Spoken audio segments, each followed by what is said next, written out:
Danny house கோயம்புத்தூர்ல இருக்க பழைய பங்களா. இது பழைய வீடா இல்ல பேய் வீடா? இதுதான் எல்லாருக்குள்ளயும் ஒரு மர்மமா இருக்கு. இது பிரிட்டிஷ் காலத்துல கட்டப்பட்ட ஒரு கட்டிடம். இங்க ஆங்கிலேய குடும்பங்கள் சில பேர் இருந்ததா சொல்றாங்க. அவங்க மர்ம நபரால கொலை செய்யப்பட்டதாவும் அவங்களோட ஆவி அந்த வீட்டுக்குள்ள இருக்கதாவும் உள்ளூர் மக்கள் நம்புறாங்க.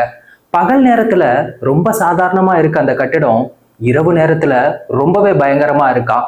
இரவு நேரத்துல திடீர்னு ஜன்னல்லாம் படபடன்னு அடிக்கிற மாதிரியும், திடீர்னு ஒரு வெளிச்சம் வர்ற மாதிரியும், ஏதோ ஒரு பெண்ணோட உருவம் அங்க நடந்து போற மாதிரியும் அமானுஷ்யங்கள் தொடர்ந்து அந்த வீட்டுல இருக்காம். சில யூடியூபர்கள் இது உண்மையா அப்படிங்கிறத ஆராய்ச்சி பண்றதுக்காக அங்க போய் பார்த்திருக்காங்க. ஆனா அவங்களும் அங்க பேய் இருக்கதா சொல்றாங்க. ஆனா அறிவியல் ஆராய்ச்சியாளர்கள் இதுக்கான முழு ஆதாரம் எங்கேயும் கிடைக்கல அப்படின்னு சொல்றாங்க. இந்த டேனி ஹவுஸ் இப்ப வரைக்கும் ஒரு மர்மமா தான் இருக்கு. இந்த மாதிரி ஒரு கட்டிடம் உங்க வீட்டு பக்கத்துல இருந்தா நீங்க எப்படி நினைப்பீங்க? இத பத்தி உங்க கருத்து என்ன அப்படிங்கிறத மறக்காம கமெண்ட் செக்ஷன்ல சொல்லுங்க.